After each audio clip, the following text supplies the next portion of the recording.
So the audience clapping for them, obviously, and one of the big themes to take out of that is that anyone can make a valid contribution, that we've all got a vital role to play, and a valued one at that. It's a great message to be sending.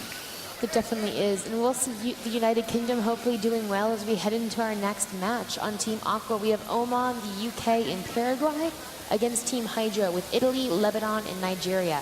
And in fact, there are some people right now who are Skyping in from Nigeria watching their home country compete in Washington, D.C. at Constitution Hall right now. You see the green and white that they are rocking right now. They are rolling as well, trying to watch their team get up those points in terms of that Hydro Alliance, and we'll see what they can accomplish here over the next minute and 50 seconds here. And you can actually see Team Nigeria, they just brought some of their blue water balls over to their village, hopefully about to drop those off and score some points.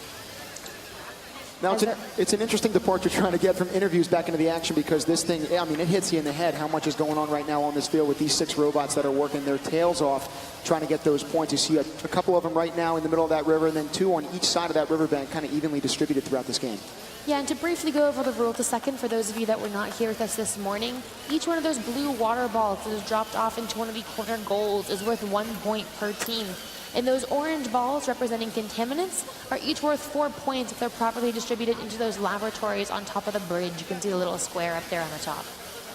And in terms of that last minute, there are also some other ways to accrue points as well. In the last 20 or so seconds, based on the team strategy, and again, that evolves throughout the competition, but each game as well, you can either see teams that are trying to make their way onto the bridge for those 5 points, or trying to get to the climbing bar at the end for 20 points. Can you tell us a little bit about that climbing bar, Katie?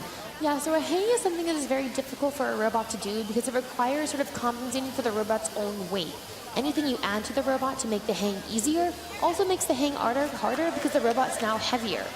And so it's kind of a good balance of being light enough to be able to pick itself up, but also having the strength in the design in order to be able to do that as well. And having those robots, I would think, is the culminating moment of that game. It's almost as if you see those 3 teams on each side of the pitch, and it's, you know, they send the robots out into the world, into that game, and then to come back, it's, you know, they're welcoming it back to their side and then trying to get it up in that last and couple of waning seconds there. That's a great way to kind of finish out a contest for each of these teams. Yep, and as we hit the last few seconds, hopefully we can have some robots successfully get in the air. We can see a couple teams about looking like they're getting ready to hang. They might be having a couple connection issues, which is unfortunate.